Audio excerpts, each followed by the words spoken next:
龙小弟，老大我久居深宫，早已没有了出入宫时的乐趣，反而如鸟入囚笼，不得自在。所以老大去也，勿追勿气勿恼，各自珍重。皇上，会不会是李易欢他们兄妹二人听到了什么风声，现在逃走了？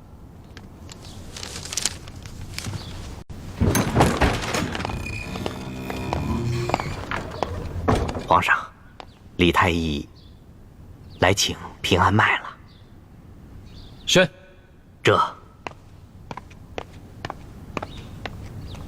他们兄妹二人要是想逃走的话，肯定是共同进退。岂会易欢自己一个人逃走？在没有确凿的证据之前，不要妄下定论。这，微臣参见皇上。李爱卿，你知道易欢去哪儿了吗？易欢，他今天不是当值吗？那他应该在永乐斋，或者是去了永和宫找丽妃娘娘。他出宫了，看来他这一次出宫，连你都没有说。看看吧，这是易欢留给朕的信。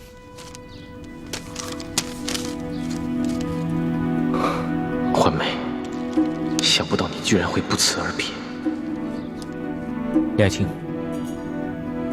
你知道易欢大概会去哪儿吗？臣妹自幼性情顽劣，常常离家出走，臣也不知道他会去哪里。这样吧，你多带一些人手，凡是他有可能去的地方，你都找一找。微臣遵旨。微臣告退。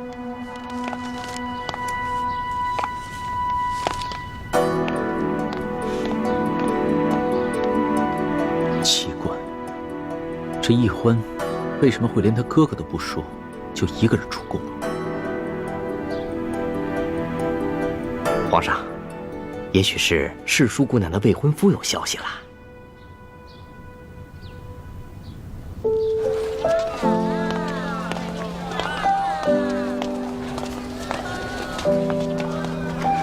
带的什么？就一个包裹。去，查查那两个人。哎，你站住！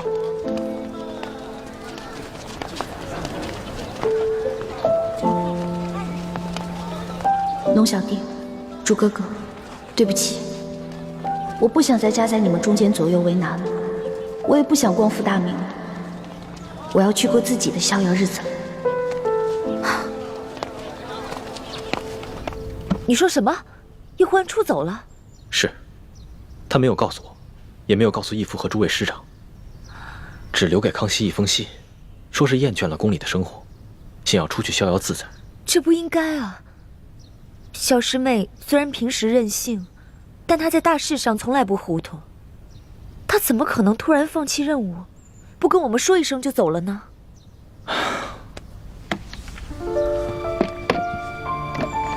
也许他还是放不下对康熙的感情，又自知无法向我交代。他不想夹在我们两个人之间，左右为难。以他那不管不顾的个性啊，就干脆一走了之了。大师兄，你不必难过。我看小师妹未必是对康熙还放不下，也许是她看康熙对你们两个起了疑心，所以故意闹这么一出戏，试试康熙。倾城，你不必安慰我。易欢虽然有些小聪明，但他秉性纯良，绝对不会算计他人，尤其是他真心对待之人。其实这次从滇都回来，我就已经觉得不对劲了。想当年，我曾百般求他为我做一个荷包，他都懒懒的不肯答应。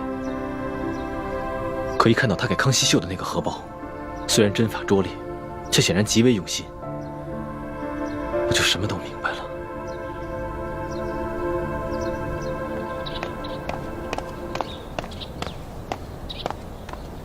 哎，李太医，等一等。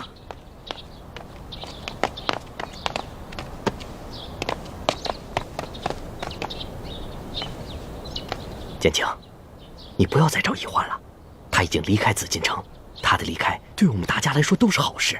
是你劝易欢离开的？是啊，建清。你要是真的爱易欢，就不要让他再回来了。你最好也永远不要再回来了。你们在外面早点成亲，多生几个小孩，这样他慢慢的就把心思从皇上身边收回来了。否则的话，你们的光复大业未必能成功，而你也永远会失去易欢了。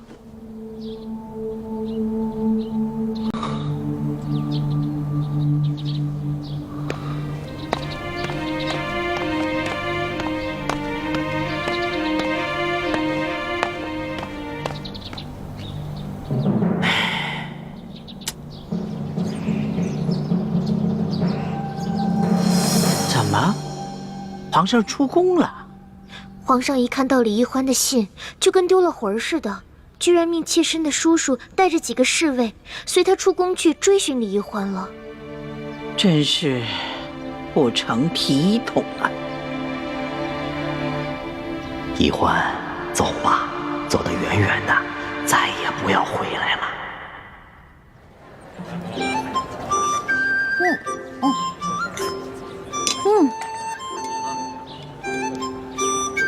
二位里边请。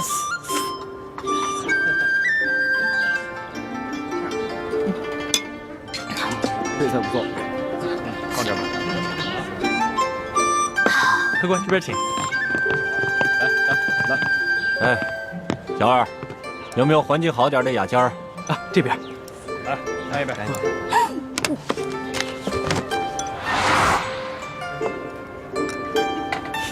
官，来菜了。客官，给你酒。来这。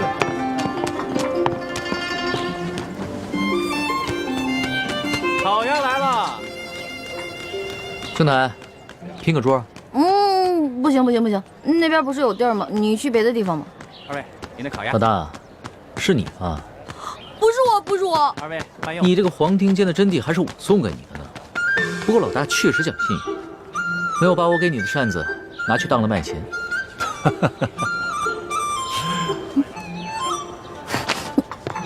哎，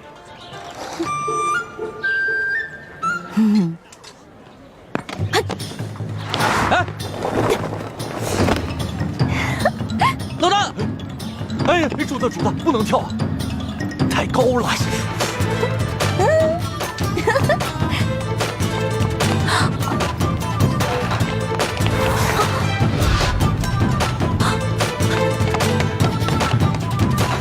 主子，这怎么办啊？追啊，追！好，传家，哎送我过河，我给你2两银子。好嘞，来，慢点儿。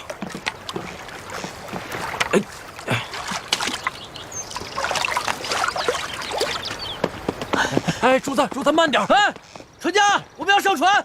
哎，主子，注意脚下呀，主子。哎，停下，把船划回来，我们要过河。好啊。哎，不许回去！这摆渡哪有不接客的道理啊？我给你5两银子，这船我包了，走。5两啊！我也有，对，我们有银子。谢兄台，我就送您1个人，我不管他们了。走，我给你10两，10两，10两。不，兄台，那可是10两啊，都够我买一艘好船的了。我给你20两，30两。对，给你30两，40两，我50两，50两，60两，60两，100两。100两都够我娶媳妇买地，生2孩子都够了。老大，怎么不还价了？我不出价了，因为比钱这世上没有人比你更多，我肯定输定了。谢谢兄台啊！主子，他跟你玩狠的。你不是喜欢钱吗？那我现在就送你去阴曹地府，每年多给你烧些纸钱，怎么样啊？主子，他跟咱来土匪这一套，咱有钱，他没用啊。我1两都不要，我就送你1个人。我只收你60两银子，我只收60两。我呸！60两银子，狮子大开口啊！我身上的钱刚刚都给你了，现在没钱了，赶紧给我滚！不是，老大，你回来！老大，你回来，咱们有话好好说。龙小弟啊，你不是龙吗？有本事飞过来找我啊！不是。不客气，就当我刚刚又免费教了你一堂江湖经验啊！走了，龙小弟。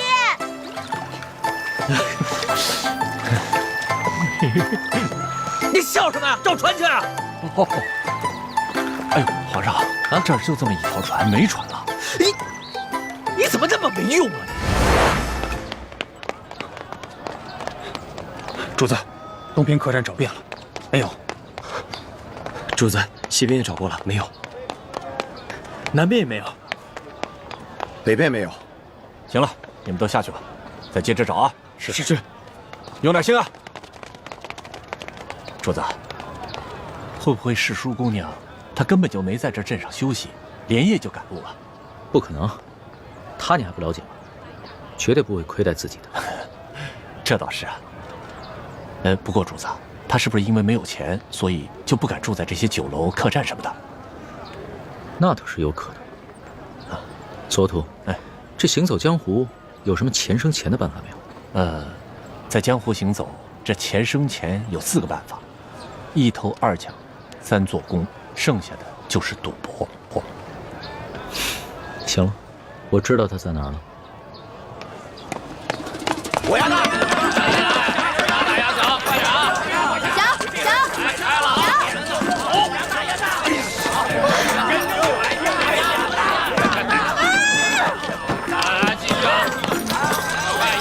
老大，你的赌运早就不好了。买定离手吧，买多的得多。老大，今天你啊是出不了运。买定离手，快！你怎么会找到这儿啊？你忘了，上次在山西的时候，你带我来过这种地方，我说过我有经验。那我今天就让你大开眼界一下。买定离手啊！呀，小，干嘛呀？来呀！爹，你不能再赌了，这钱是给娘买药的。干什么你？爹，孩子给我走开吧你！爹，我求你了，你快回去吧，娘还等着我们呢。滚！爹，赶紧拿钱救命！回去吧，我们。爹，给我滚！滚！兄弟，赌钱输赢不要紧，你还是拿着这个钱救人一命，赶紧去给你娘子买药吧。我赌不赌钱干你屁事儿！爹，我们回去吧，爹。滚！来，买定离手，买定离手！豹子！来！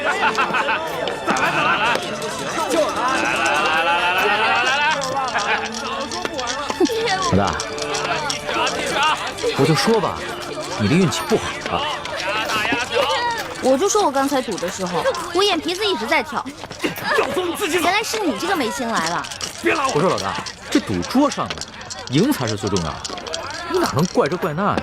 你要是有本事，就赢一把给我看。还有没有老虎不发威，你当我是病猫呢？定离手了啊！快！小，赌大了吧，别一直小。你老大还是我老大？你是老大。小，来，大家都下了啊！我告诉你，要不你就在这规规矩矩的闭上你的嘴，要不你赶紧给我滚，别在这给我丢人现眼。老三，还压不压？压！等。压你的钱呢？没钱玩什么呀？没钱赶紧走啊！没钱回家。没钱就走人，快走！没钱就赶紧走，别人腾位置，回去。快走吧！我回去吧，爹。我拿我闺女莲香押50两，行不行？啊！你居然拿你的亲生女儿做赌注，你这个做爹的也太狠心了吧！你又算什么东西？还管我？你不好赌，你不好赌，你来赌啥？主子再玩会儿。我算是明白了，这是个扫把星。大爷，我没空陪你玩，别当爷的道。贾老板，50两。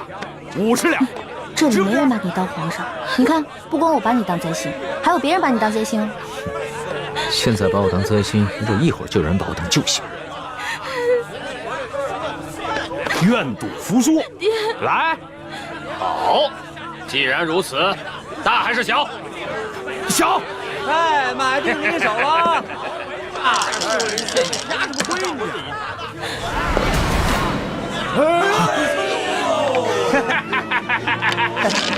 老子通杀！邪门，这骰子一定有问题。我怎么没看出来？我是火眼金睛，你一凡胎肉眼，当然看不出来。快，我们走！站住！哎，站住！站住！站住！贾老板，咱们可都不是外人。贾老板，你放了我，放了我闺女。一个月，我肯定把钱还你，翻倍，翻倍。没钱玩。何三儿啊，愿赌服输，这可是你自己说的。你的女儿留下来，什么时候你有钱了，再来赎你的女儿。把她拖出去。贾老板，我求你了，贾老板，就饶了我这一回吧。我这是开赌场的，不是开善堂的。滚！贾老板，走，且慢。贾老板，有何指教啊，这位公子？贾有才，你每次都摇出豹子，这个是怎么训练出来的？不过这也叫赌场赌的是手气，手气好的时候，一连开几手豹子是有的；手气不好的时候，连续输了10几20手，也是很正常的。风水轮流转，输赢无定数，对不对啊？没错，对。好，说的有道理。那你敢不敢跟我赌一把？我这开赌场的，还不敢跟人赌吗？好啊，就这么定了。假如你赢了，我给你100两；如果你输了，你给我50两。还有这个小妹妹，她是另外的50两，怎么样？这可不公平啊！这有什么不公平的？不都是100两吗？她现在是我的人，身价自然也就水涨船高了。她现在值100两。刚才不是讲的，现在就100两。你也太会坐地起价了吧！莲香姑娘明明是以50两银子输给你。我们做生意的，自然是要赚钱。你赌还是不赌？我赌。好。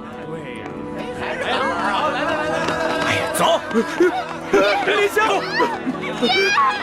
别动，打住点！我的赌注在这儿了，你的呢？怎么着？怕我没钱啊？有钱你就拿出来。有钱拿出来呀！拿出来呀！拿出来呀！借我点钱呗。没钱，借钱可以，不过我有条件。什么条件啊？赌完这一局就跟我回去。龙小弟，你这是落井下石啊！那我也是跟老大学。好，如此可笑也，我答应你，给我钱。快点儿！哦。哎呀，磨磨唧唧的，哎呦，输100两！这是我的赌注。100两，100两，这么多！哎，等一下，我要先检查一下骰子。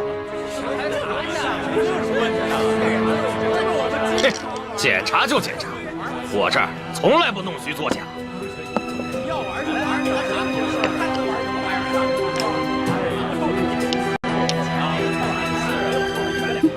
还不错，没有问题。天灵灵，地灵灵，老天祝我这次一定要赢，一定要赢！啊，这就管用吗？这个？对呀。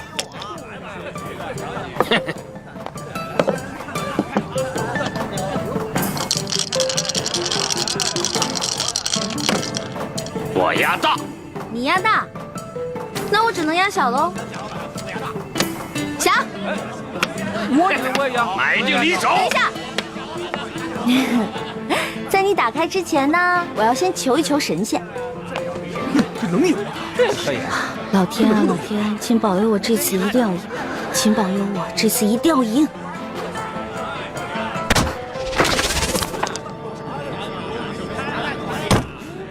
好了，你开吧。不许看看他。哼，大！哇！他赢了！莲香，老实点，起来，起！莲香，走。你们放开！莲香，这100两你先拿着，回去给你娘看病。谢谢。还有你，让我再看见你赌博的话，小心我宰了你，知道吗？多谢这位爷，谢谢。莲香，多谢这位爷，赶紧走吧。谢谢。走，谢谢。你呀，别来了。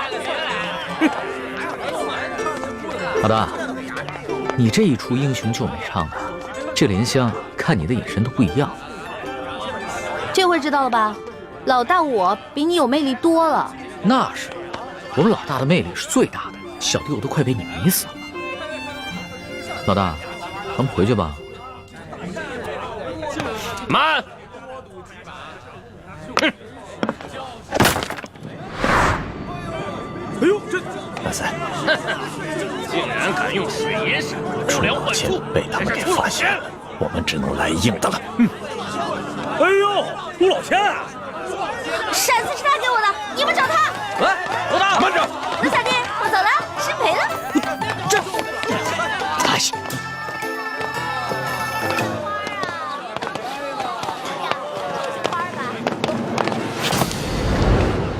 哎呦，对不起，对不起，你没事吧？没事吧？哎呦，我就说嘛，小将花子敢偷我钱是吧？接回去。大哥，我求求你了，你就饶了我吧！我这兄弟们都饿得慌，才万般无奈做出这种勾当。大哥，我错了还不行吗？大哥，你就饶了我吧！真的假的？真的。大爷，您行行好了。小五，你怎么了？小五，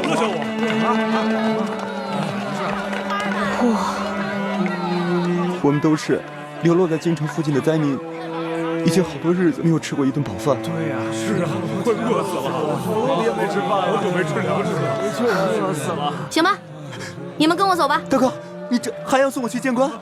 见官啊！我呀，请你们吃面去，走，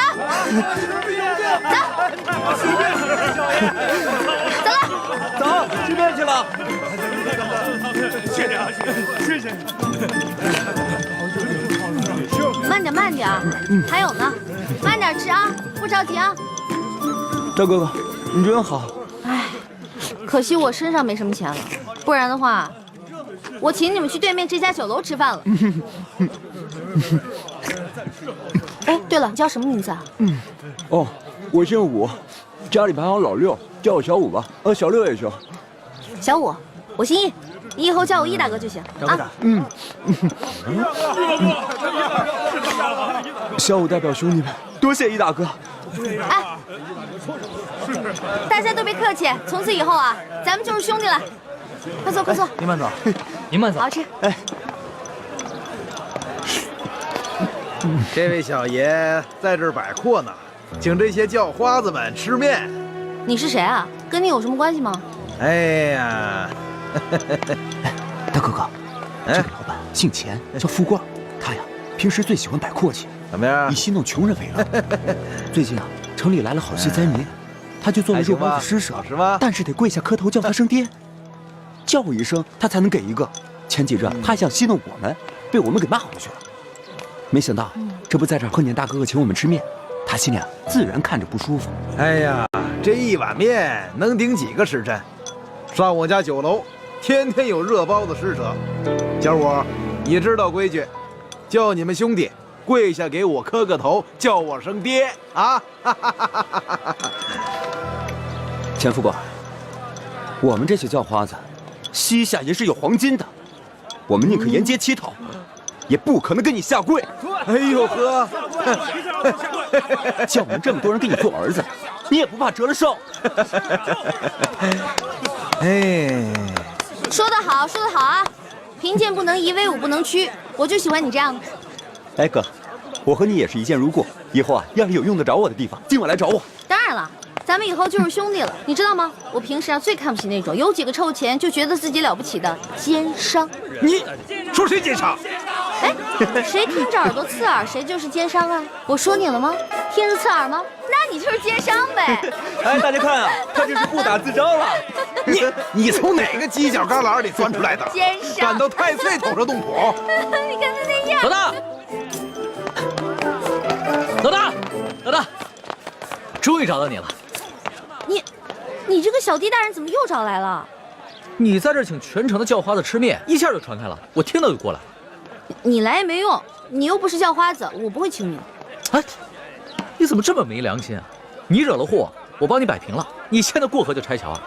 面都不请我吃一碗。没钱啊？没钱怎么请你啊？那我请你吃面总行了吧？行，不过你得到对面的酒楼请我。没问题。当然，你不光请我，你得把我这些兄弟都带上。没问题，这么点人还能吃穷？兄弟们，他请咱们吃饭了，走了，走。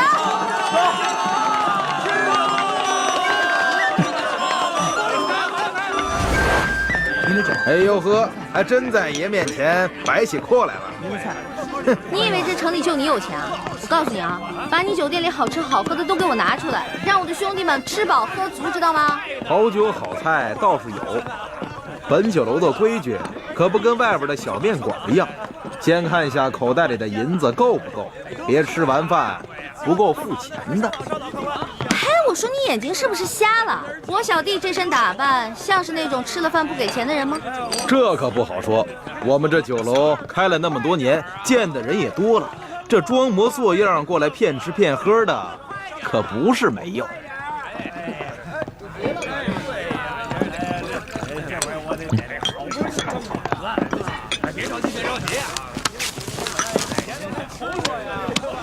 钱老板，你看够不够？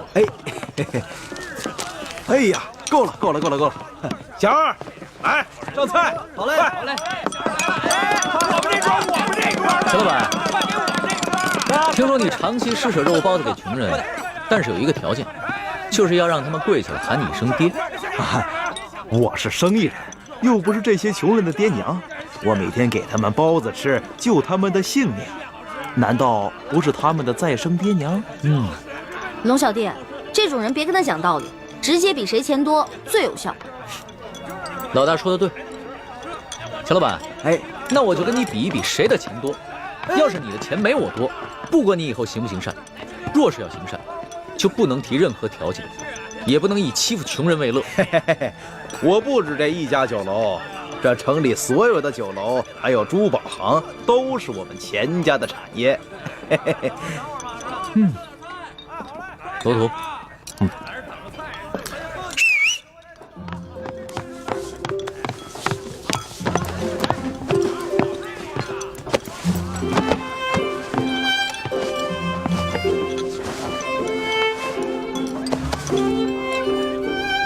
钱老板，你说京城的珠宝店都是你们家开的，那这帽子上的珠子，你可认得吗？啊，南海夜明珠，只有紫禁城里才有。难不成你们是宫里的？钱老板，你还跟我比钱多吗？小人不敢。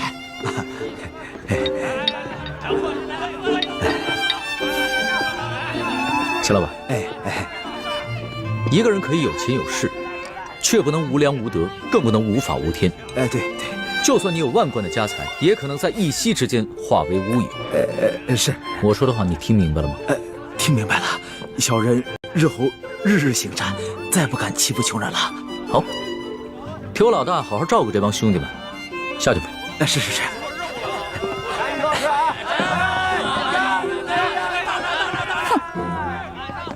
谢谢你啊，龙小弟，没想到一出来竟遇上这些恼人之事。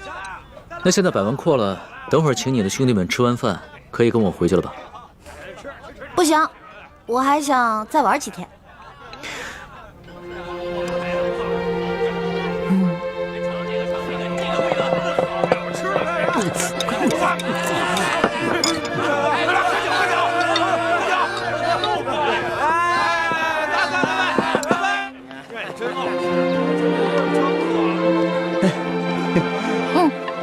小五，来，银票给你。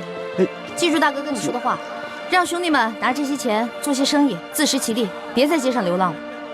多谢易大哥，小五一定不会辜负易大哥的期望的。我相信你。老大，你现在还想去哪儿啊？能不能带上我？我想再学习一点江湖经验。江湖经验啊？行啊，那我现在就教你一些真正的江湖经验。小五。走，让开！走开！他，龙小弟，谢谢你的宴请啊！下面呢，让你见识一下我兄弟的莲花阵。不是，走远点！走。住了，兄台。刚才啊，易大哥悄悄捎话给我说，一定要让我帮他逃走。年家，你们追他回家，让他去陪伴一个全天下他最讨厌的朋友。对不住了，兄台。秋后，让开！主子，咱们还是回府吧。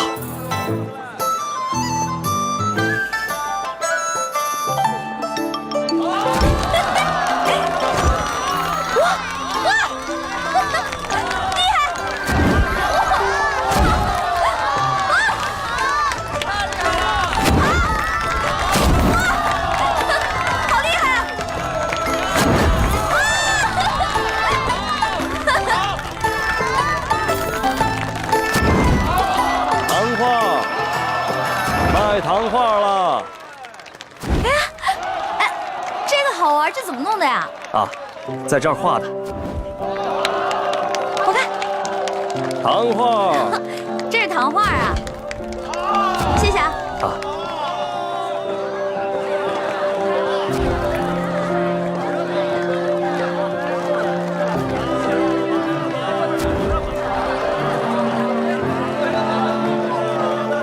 主子。咱们就这样远远地跟着他，这也不是个办法啊。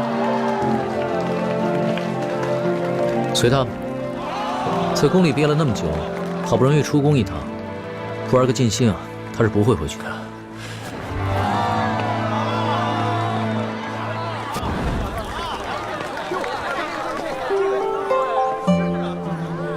字画，卖字画喽！山水人物，挑一张你喜欢的。您这有花鸟吗？说有。老板，这个我买了。嗯。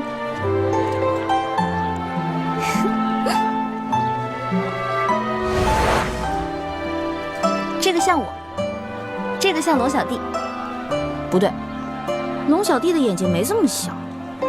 再给你捏大点，捏大点就像龙小弟了。嗯。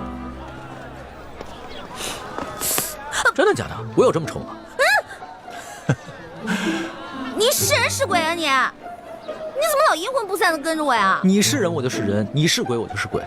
你忘了，咱们俩结拜的时候可是说好了，不求同年同月同日生，但求同年同月同日死。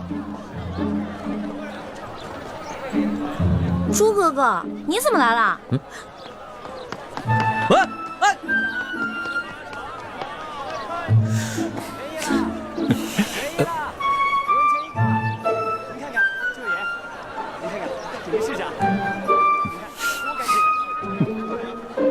诸位客官，今天可是青楼大会，请进，请进。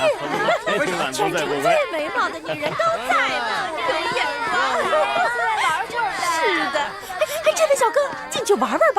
今天全城最美貌的女人都来了。啊，不去不去，你不进去多可惜呀！啊，来都来了，不用，看到好玩的，我包你满意。不满意，你啐我这老脸。来，哎呀，来吧！哎呀，进去吧！走。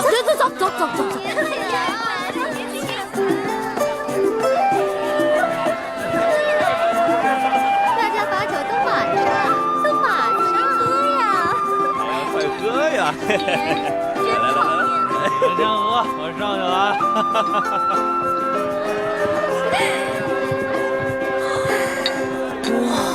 来，客官，客官，我跟你说呀，我们万花楼的姑娘那是我跟你说，待会儿你一定要好好的听话，别总是一副哭丧，知道吗？莲香嘛，客官你，莲香，恩公救我！怎么回事？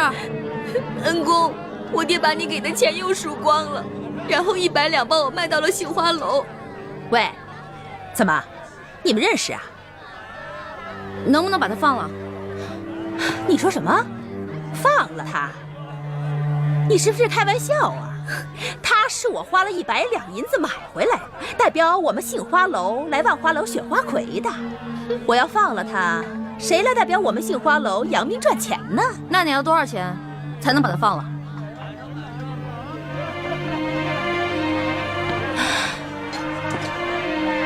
怎么，你们两个是老相好啊？不对呀，这莲香还是一个厨，怎么可能和你是老相好呢？说，你到底是干什么的？我是干什么的并不重要，我就问你，多少钱你才能放了他？口气不小嘛！哎，你真想赎他呀？开价吧。行，你要是真想赎他，给我500两就够了。500两？怎么？没钱是吧？没钱那就少扮英雄救美。你这种人，老娘我见多了。让开，让开！哎，别妨碍我们选花魁。哎，我告诉你啊，我们莲香呢是又年轻又漂亮，一旦选上了花魁呀，这身价一定倍增。到时候你想赎她的话，那至少1000两了。走，等一下。怎么了？没钱赎人，能不能换人？换人？什么意思啊？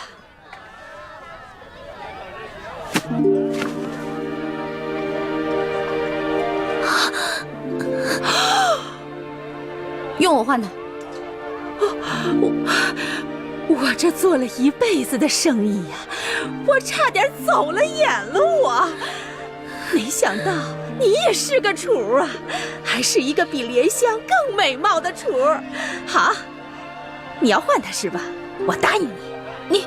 你是女的，姐姐你还是走吧，我不能再连累你了。别说话，莲香，我一定要把你救出来。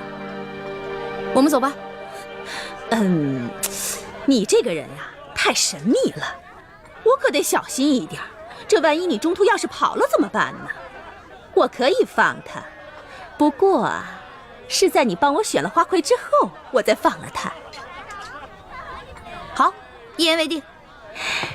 一言为定，走吧，换装去。看好他，走。姐姐，姐姐，来呀！姐姐，刚刚易欢是在这个地方消失的，也没什么别的路了，肯定是进这万花楼了。主子，今天晚上奴才要带你去这种地方，那老祖宗知道了，非打奴才一顿不可。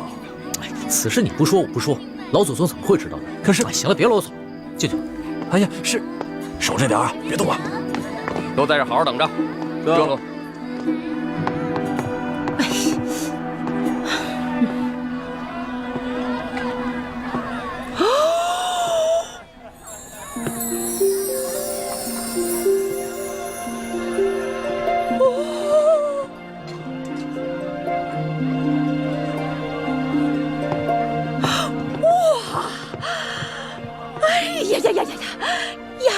丫头，你真的是仙女下凡呐！啊，这比去年的花魁呀还美上1倍呢！我跟你说，待会儿一定要给妈妈长脸，一定要把12花楼的花魁给我拿下来。但是妈妈，我能不能先把脑袋上这花给摘了？这花太多了，我戴着难受。不行。那个欢姑娘，只有这身衣服啊，跟这个头饰啊，才最配你嘛！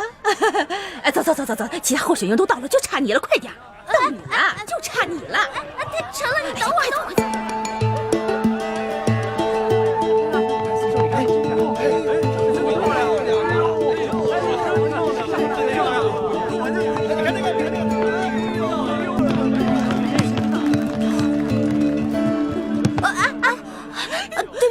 你是哪个花楼的姑娘？会不会走路啊？对不起啊。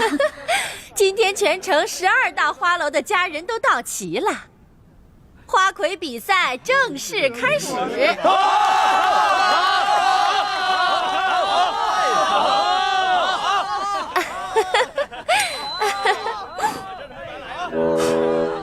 主子，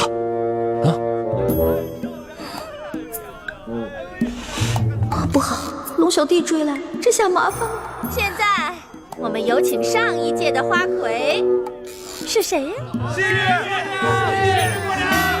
西域姑娘出场。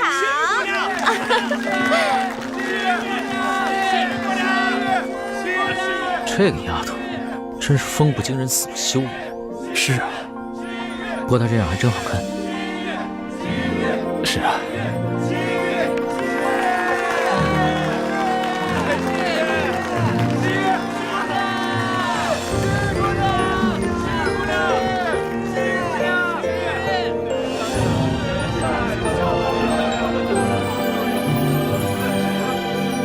各位客官，如果您中意我们哪位姑娘，便可以从那里拿一朵鲜花，放进那位姑娘的花篮里。今天鲜花得的最多的那位姑娘，便是我们的花魁候选人。候选人将会与上一届的花魁一决高低，胜出者便是今年的花魁。好，好，各位客官，就让我们来抛花选美吧。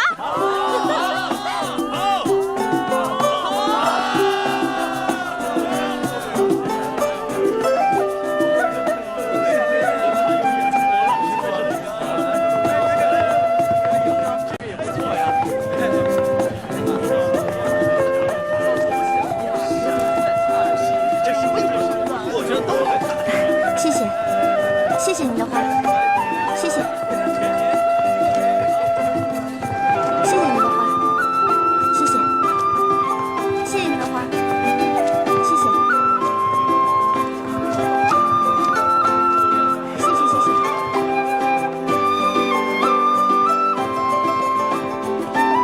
哎呀，别犹豫，谢谢，谢谢，谢谢。谢谢。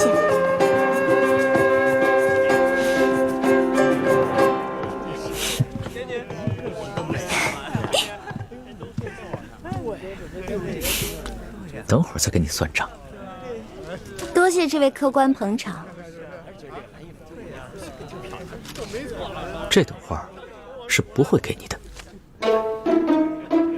你投不投给我，我都是花魁。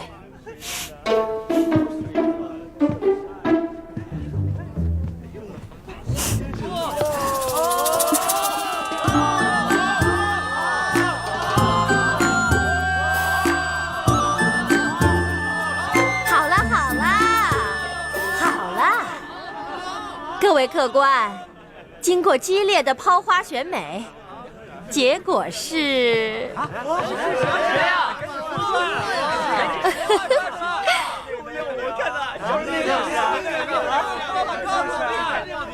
还用我数吗？不用数啦。结果就是我们本届的花魁候选人，杏花楼的欢姑娘。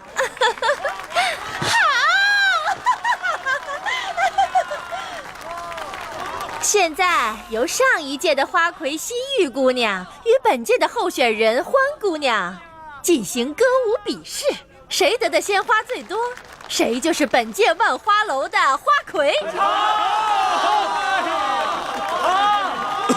快点，别慌。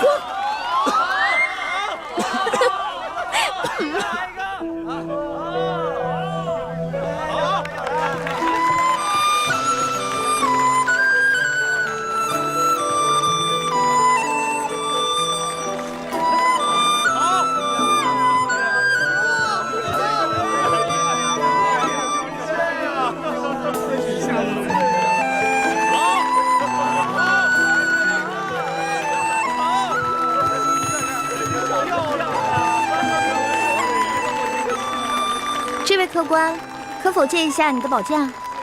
你又想干什么？要你管。借不借？如果你要是不借的话，那我就去找别的客官借了。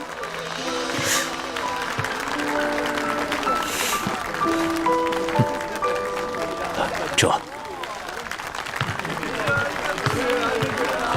多谢客官。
位客官，看得开心吗？开心！现在开始投花选花魁。哎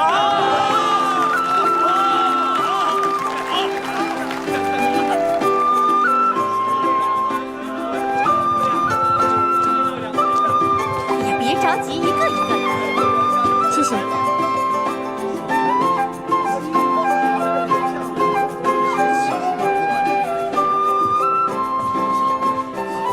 两位姑娘花盘里的花一样多，按规矩呀，两位都是今年的花魁。我宣布，今年的花魁是欢姑娘和西域姑娘。慢着！这是要干谁啊？怎么回事？我这儿还有一朵花没投呢。这人是谁？难道我给西域姑娘多数花作弊被他看出来了？嘿，你这人怎么这样？刚刚你怎么不投啊？刚才人那么多，现在投也来得及啊。他投给谁，谁不就是花魁吗？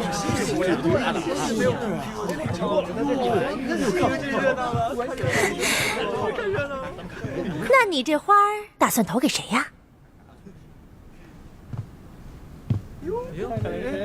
花儿，你今天真的很美。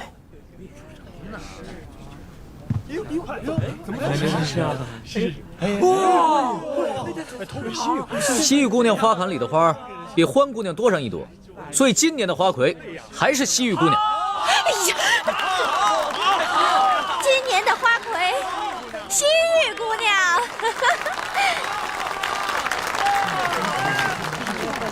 错，欢姑娘也是今年的花魁。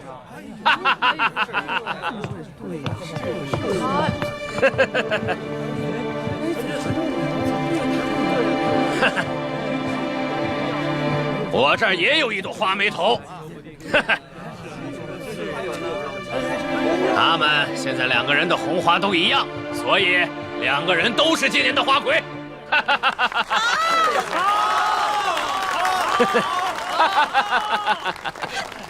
对，我跟大家说啊，今年的花魁呀，是我们杏花楼的欢姑娘。王妈妈，我出3000两，包下欢姑娘的初夜。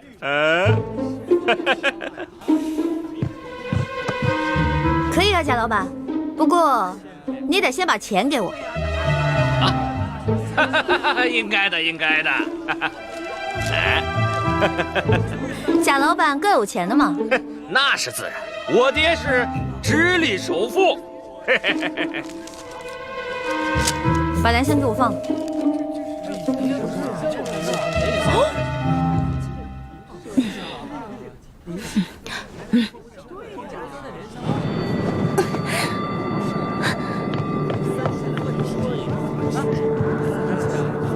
姐姐，你为了我已经受了不少委屈了。这些人他们都不是好人，你不要管我，你还是走吧。莲香，姐姐已经帮你赎身了，你拿着这些钱离开你的赌鬼弟弟，跟你娘去个好地方过日子吧。可是我……哎，不许再说了，如果你再说的话，姐姐该生气了。快走吧，走啊！您真是有眼光啊！原来你忙活了这么久，就是为了救这个莲香姑娘。不然呢？你以为我得了失心疯啊？那现在你可以跟我回去了吗？欢姑娘，咱们走吧。去哪儿啊？自然是去我们该去的地方，做我们该做的事情。春宵一刻值千金呐！好啊！别过来！别过来！欢姑娘，你这是干什么呀？哼，贾老板，您可真是贵人多忘事啊！之前在您的赌坊，我就赢了您100两银子，今天又让您破费了3000两，真是不好意思啊！原来大闹我赌坊的那个臭小子，竟然是你这个丫头！我是女人，照样可以要你的命！别过来！再过来我就杀了他！都别过来，别过来！走。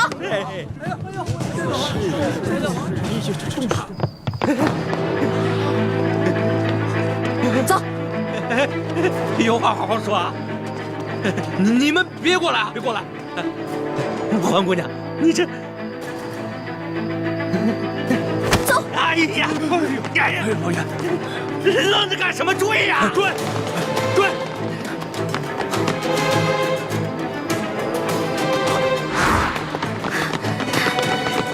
站住！追！站住！站住！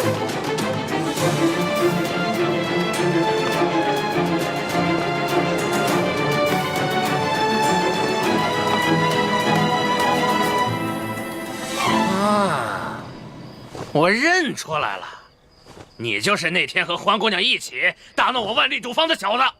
臭小子，赶紧把欢姑娘给我交出来，否则我要你的命！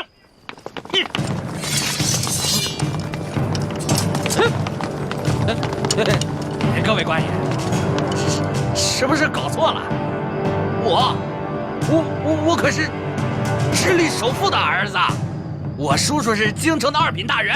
该抓的是他们啊！该抓的是他们。直隶首富，二品大员，那算什么？我们家主子可是全国第一首富，这大清朝的第一大官儿。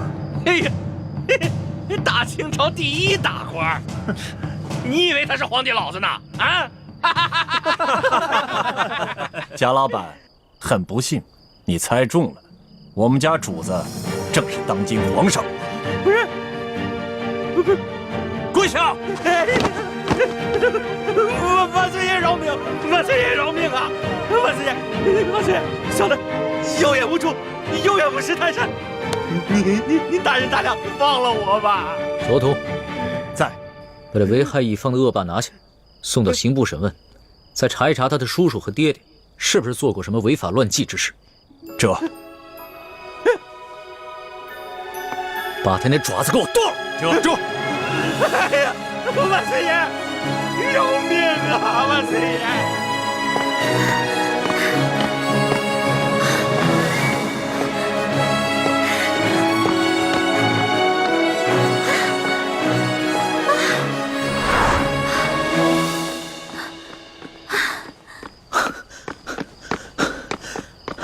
老大，别再跑了！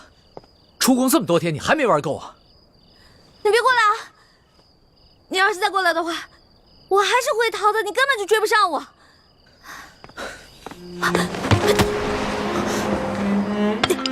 老大，龙小弟，别再跟着我了，赶紧跟索大人回宫吧，外面不比宫里安全。老大，你真的舍得离我而去，从此再也不见我了吗？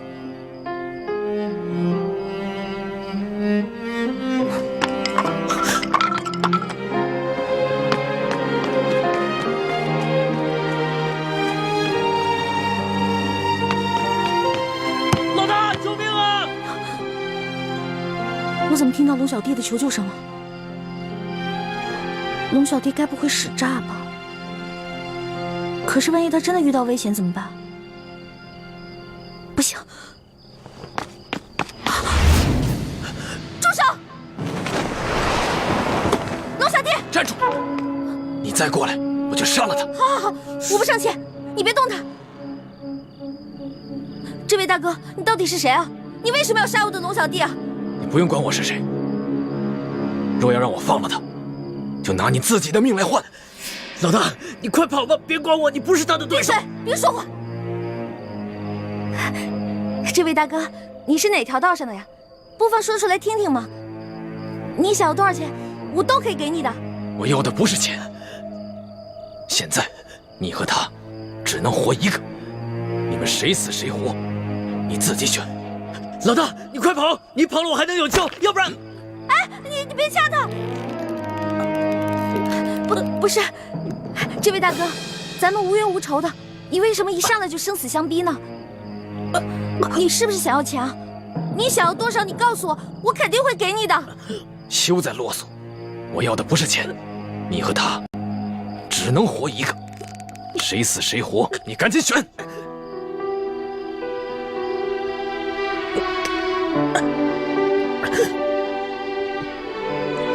我没办法选。我们两个曾经对着月亮发过誓，是一辈子的好兄弟，要同生共死。要么你就放过他，要么你就把我们两个全杀了吧。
我怎么可能会伤害你呢？正如你不会伤害我一样啊！但你却会自杀，以身殉情，是吗？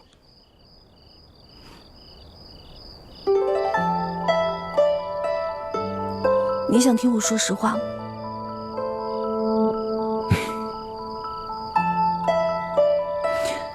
朱哥哥，身体发肤受之父母，活在这个世上，我不会为了任何一个人轻生。但如果有一天你光复大明成功，你杀了龙小弟，我不可能成为你的皇后，我会隐居乡间，一个人生活。但是如果你光复大明失败了，龙小弟他要杀你，我一定会拼尽全力去拯救你。若没有救下你，我也不会去做他的妃子，我也会隐居民间，直到孤独终老。那如果我光复大明成功了，我留下了康熙的性命，你可愿意做我的皇后？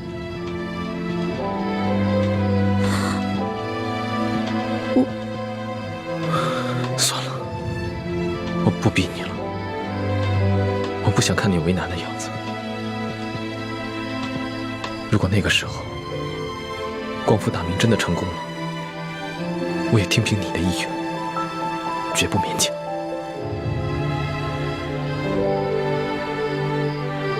欢梅，你这次出走，是不想夹在我跟康熙之间，左右为难，是吗？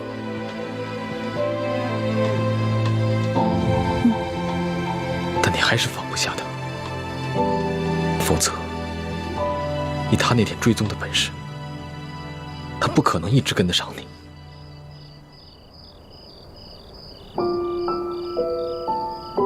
你怎么知道他追踪？难道你也一路在跟着我？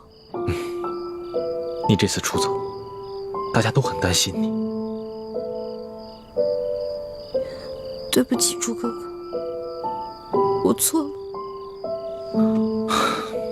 别说了，听我的话，赶紧回去吧。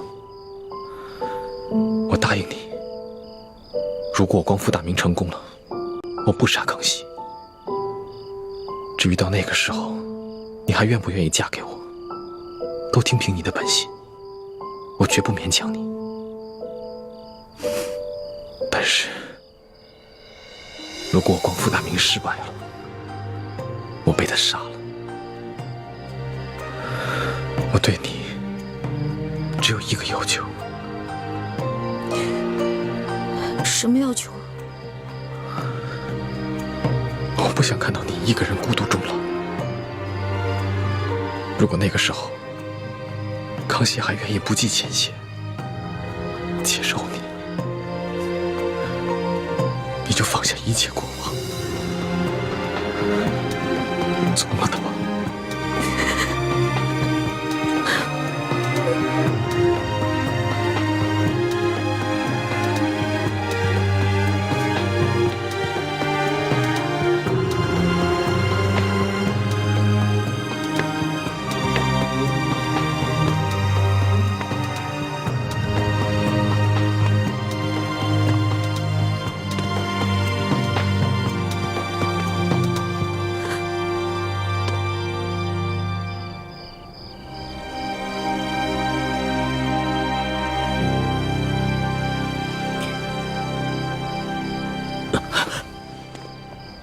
老大，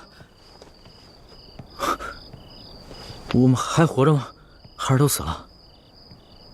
俗话说得好啊，好人命不长，坏人活千年。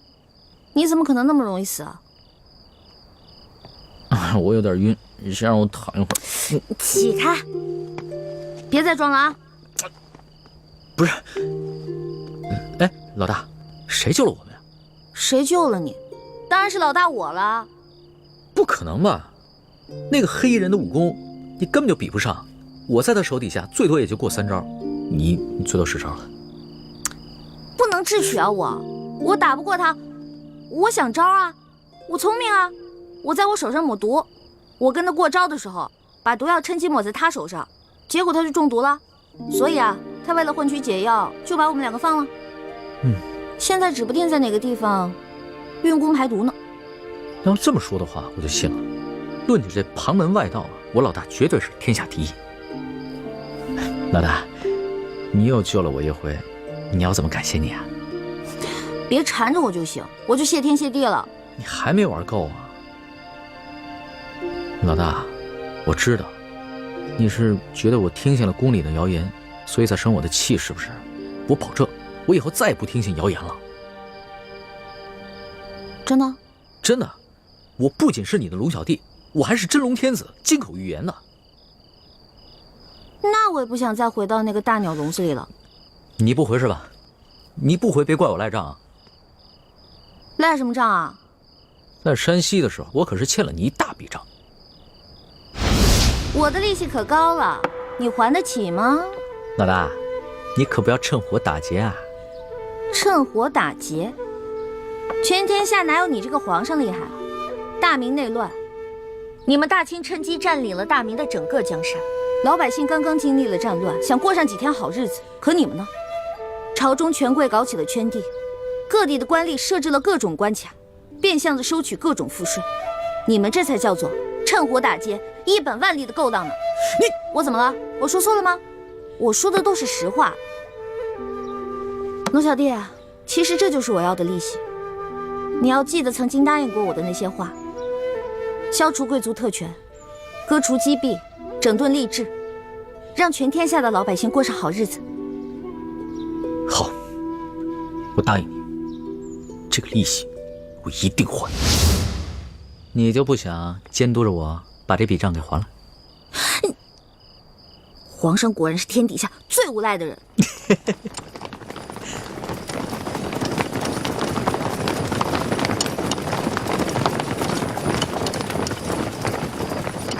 皇上，奴才恭请皇上回宫。老大，你要是现在不跟我回去的话，那我就在外边待着了。你去哪儿，我就去哪儿。算你狠！起驾，回宫。这。